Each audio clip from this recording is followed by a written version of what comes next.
الصلاة خير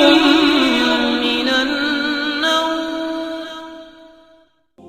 ناظرین کرام، اللہ تبارک و تعالی نے فرعون کی لاش کو پوری دنیا کے لیے عبرت کی نشانی بنا دیا ہے تاکہ آنے والی نسلیں اس سے سبق حاصل کر سکیں، اور فرعون کی لاش سے کچھ جڑے ایسے پر اسرار راز ہیں جو اللہ تبارک و تعالی نے قرآن پاک میں نشانی کے طور پر بیان فرمائے ہیں، جسے آج کا سائنس اس پر ریسرچ کرنے کے بعد اسے ماننے پر مجبور ہے کہ وہ یہی فرعون ہے جسے اللہ تبارک و تعالی نے پانی میں ڈبو کر ہلاک کیا تھا۔ ناظرین، اس وقت فرعون اس وقت کے بادشاہ کا لقب ہوا کرتا تھا، یعنی جو بھی بادشاہ ہوتا تھا اس کو فرعون کہتے تھے۔ ڈاکٹر موریس کے مطابق بنی اسرائیل قوم پر ظلم کرنے والے بادشاہ کا نام ریمسیس ڈوم تھا، لیکن ناظرین وقت گزرنے کے ساتھ ساتھ کئی واقعات ایسے ہوئے کہ ان ممیوں کا تلاش دوران انکشاف یا پھر اتفاق ہو گیا۔ ان میں سے ایک جھوٹے خدا یعنی فرعون کی ممی 1881 میں برآمد ہوئی، جس کو ریمسیس دوم کا نام دیا گیا، جس کے بعد ناظرین اس تاریخی ورثے کی نمائش کی گئی۔ ہر کسی کو اس مردہ لاش کا راز جاننے کی بہت زیادہ بے چینی تھی کہ ہزاروں سالوں سے یہ لاش کیسے سلامت ہے۔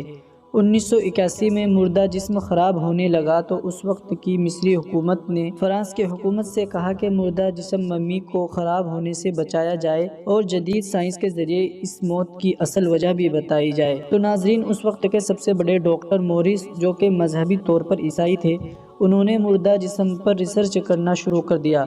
اور کئی دنوں تک ریسرچ کرتے کرتے ٹیسٹ کے ذریعے یہ نتیجہ نکالا کہ جس شخص کا یہ مردہ بدن ہے اس کی موت پانی میں ڈوبنے سے ہوئی تھی۔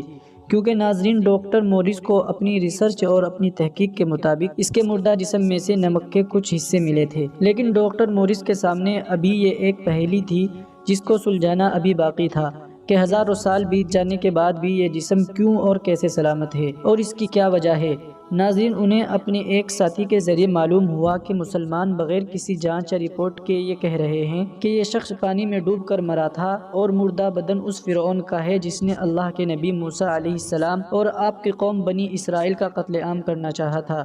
اور فرعون کی لاش کا ہمیشہ محفوظ رہنا اور سمندر میں ڈوب کر مرنے کا ذکر ان کی مقدس کتاب قرآن پاک میں آج سے 1400 سال پہلے ہی بتا دیا گیا تھا۔ ناظرین، ڈاکٹر موریس کو یہ بات سن کر بہت حیرت ہوئی کہ جس بات کا پتہ میں نے بڑی بڑی مشینوں کے ذریعے لگایا ہے، وہ بات مسلمانوں کو پہلے ہی سے کیسے معلوم ہے، حالانکہ موت کے بعد لاش کو کئی سال ہو چکے ہیں، جس کا پتہ 1981 سے محض 83 سال پہلے پتہ چلا ہے۔ تو ان کے مقدس قرآن میں یہ بات 1400 سال پہلے کیسے لکھی گئی؟ ناظرین، بائبل کی بنیاد پر لاش کے ملنے کی لوکیشن اور سائنس ٹیسٹ کی بنیاد پر لاش کی تقریباً 3000 سال عمر ہونے کی وجہ سے ڈاکٹر موریس کو یہ یقین تو ہو رہا تھا کہ یہ مردہ جسم فرعون کا ہے، لیکن اس کی زیادہ جانکاری کے لیے ڈاکٹر موریس نے بائبل کو پڑھا۔ لیکن ناظرین، ڈاکٹر موریس کو بائبل میں صرف اتنا ہی ملا کہ فرعون اس کی فوج سمندر میں ڈوب کر مر گئے اور ان میں سے کوئی نہیں بچا، لیکن ناظرین فرعون کی لاش کا کوئی ذکر نہیں تھا۔ اب ناظرین، ڈاکٹر موریس کے ذہن میں کئی سارے سوال کھٹک رہے تھے، اور وہ ان سوالوں کے جواب حاصل کرنے کے لیے سعودی عرب میں چل رہے ایک میٹنگ کے سیمینار میں حصہ لینے چلے گئے، جہاں انہوں نے فرعون کے اس مردہ جسم کے ٹیسٹ میں جو ملا وہ لوگوں کو بتا ہی رہے تھے کہ اسی وقت ڈاکٹر موریس کی یہ بات سن کر ایک مسلمان ڈاکٹر نے قرآن پاک میں سورہ یونس پڑھ کر سنائی،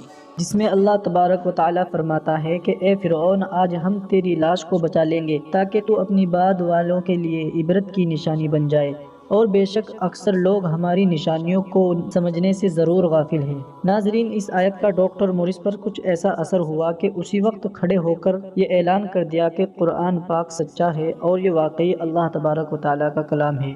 اور میں اسلام قبول کرتا ہوں۔ اس کے بعد ڈاکٹر موریس نے قرآن اور سائنس کے چمتکار کے معجزات پر کئی ساری کتابیں لکھی جنہوں نے دنیا میں خوب دھوم مچائی۔ ناظرین، اب آخر میں اللہ تبارک و تعالیٰ سے دعا ہے کہ اللہ تعالیٰ ہمیں قرآن پاک صحیح سمجھ کر پڑھنے کی توفیق عطا فرمائے اور اس پر عمل کرنے کی توفیق عطا فرمائے۔